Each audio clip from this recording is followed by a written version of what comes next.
আসসালামু আলাইকুম ওয়ারাহমাতুল্লাহি ওয়াবারাকাতুহু। মফস্বল শহরের এক কোণে থাকত সাইফুল ইসলাম। বয়স প্রায় ৩০, সাধারণ একজন অফিস সহকারী। মাসের শেষে বেতন হাতে পেলেই অর্ধেক চলে যেত ভাড়া, বাকিটা বাজার আর ঔষধে। জীবন তার খুব আলাদা কিছু ছিল না। সকাল অফিস, বিকেলে ক্লান্ত শরীর নিয়ে বাসায় ফেরা, মাঝে মাঝে বন্ধুদের সাথে চা খাওয়া। নামাজ পড়ত কিন্তু নিয়মিত না, রোজা রাখত কিন্তু ভেতরে খুব গভীর কোনো অনুভূতি ছিল না। তার কাছে রোজা মানে ছিল ভোরে উঠে খাওয়া, সারাদিন না খেয়ে থাকা, সন্ধ্যা ইফতার।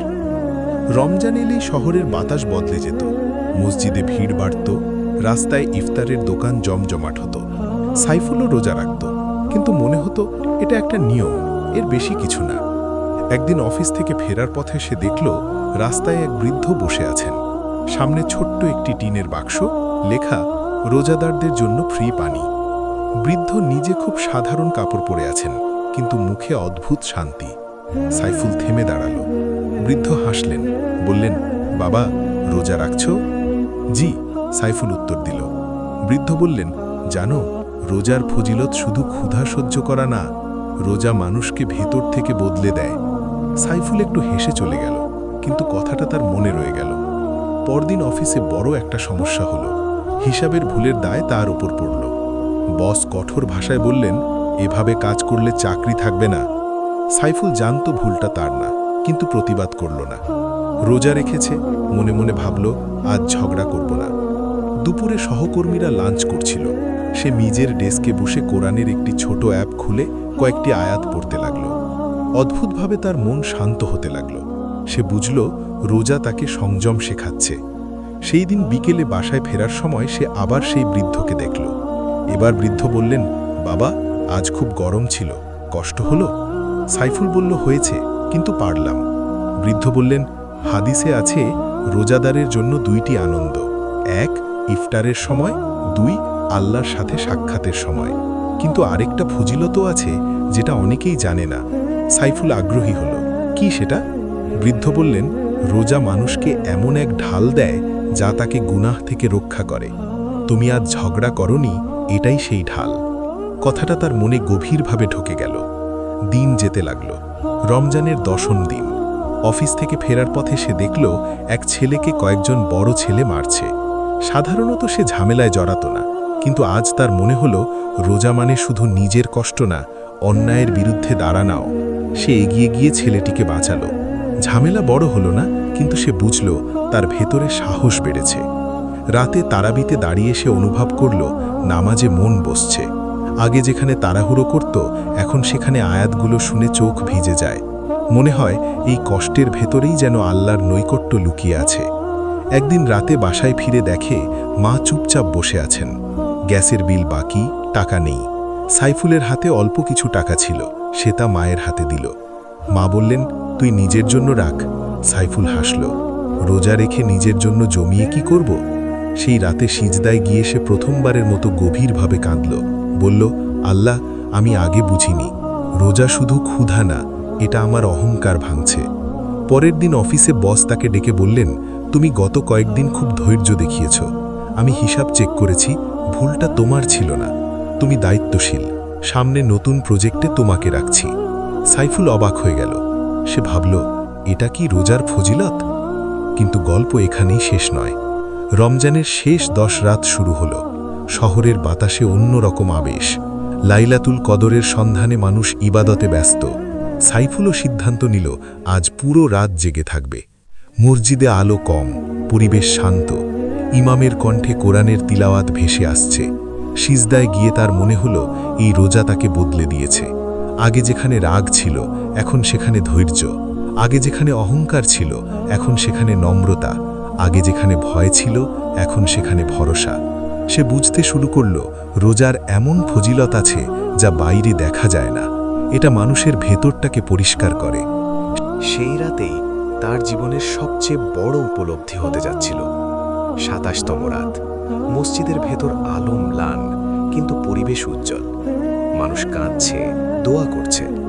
ইমাম যখন দোয়া শুরু করলেন, তার কণ্ঠ কেঁপে উঠল, হে আল্লাহ, আমাদের অন্তরকে পরিশুদ্ধ করে দাও, আমাদের গুনাহ মাফ করে দাও, আমাদের ধৈর্য দাও। সাইফুল সিজদায় গিয়ে মাথা রাখল। হঠাৎ তার মনে একের পর এক দৃশ্য ভেসে উঠতে লাগল। অফিসে অপমান, রাস্তায় বৃদ্ধের কথা, ছোট ছেলেটিকে বাঁচানো, মায়ের চোখের দুশ্চিন্তা। সে বুঝতে পারল এই রোজা তাকে বদলে দিয়েছে ধীরে ধীরে, অদৃশ্যভাবে। তার চোখ দিয়ে পানি গড়িয়ে পড়তে লাগল। সে বলল, আল্লাহ, আমি আগে বুঝিনি, আমি শুধু না খেয়ে থাকতাম। এখন বুঝছি তুমি আমার ভেতরটা বদলে দিচ্ছ। সেই মুহূর্তে তার বুকের ভেতর এমন এক প্রশান্তি নেমে এলো যা ভাষায় বোঝানো যায় না। মনে হলো সব দুশ্চিন্তা থেমে গেছে। বাইরে পৃথিবী যেমনই থাকুক, তার ভেতরে শান্ত সমুদ্র।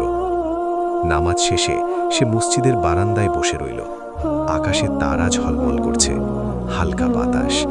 হঠাৎ সে লক্ষ্য করল সেই বৃদ্ধ মসজিদের এক কোণে বসে আছেন। সাইফুল এগিয়ে গেল। চাচা, আজ বুঝতে পারছি আপনি যা বলেছিলেন, সে বলল। বৃদ্ধ মৃদু হেসে বললেন, কি বুঝলে? সাইফুল বলল, রোজার ফজিলত শুধু ইফতারের আনন্দ না, শুধু জান্নাতের প্রতিশ্রুতি না, এটা মানুষকে বদলে দেয়। এটা মানুষকে এমন শক্তি দেয় যা সে আগে বুঝত না। বৃদ্ধ মাথা নেড়ে বললেন, হ্যাঁ বাবা, রোজা মানুষকে 3টে জিনিস দেয়: সংযম, সাহস আর ভরসা। সংযম তাকে গুনাহ থেকে বাঁচায়, সাহস তাকে অন্যায়ের বিরুদ্ধে দাঁড়াতে শেখায়, আর ভরসা তাকে আল্লাহর ওপর নির্ভর করতে শেখায়। এই 3টেই হলো এমন ফজিলত যা অনেকেই বুঝতে পারে না। সাইফুল চুপ করে শুনল। বৃদ্ধ আবার বললেন, অনেকেই ভাবে রোজার পুরস্কার শুধু আখিরাতে, কিন্তু জানো, রোজার সবচেয়ে বড় ফজিলত হলো আল্লাহ তোমার অন্তরকে বদলে দেন। যখন অন্তর বদলায়, তখন দুনিয়াও বদলাতে শুরু করে। এই কথাগুলো তার হৃদয়ে গভীরভাবে বসে গেল। পরদিন অফিসে গিয়ে সে দেখল সেই নতুন প্রজেক্টের দায়িত্ব সত্যিই তাকে দেওয়া হয়েছে। সহকর্মীরা তার সাথে সম্মানের সাথে কথা বলছে। বস আলাদা করে ডেকে বললেন, তোমার ধৈর্য আমাকে মুগ্ধ করেছে। সবাই চাপের মধ্যে ভেঙে পড়ে, তুমি পড়নি। সাইফুল মনে মনে বলল, এটা কি সেই ঢাল, রোজার ঢাল? রমজানের শেষ দিনগুলো দ্রুত কেটে গেল। ঈদের আগের রাতে শহর ব্যস্ত, কিন্তু তার মন শান্ত। সে ছাদে উঠে দাঁড়ালো।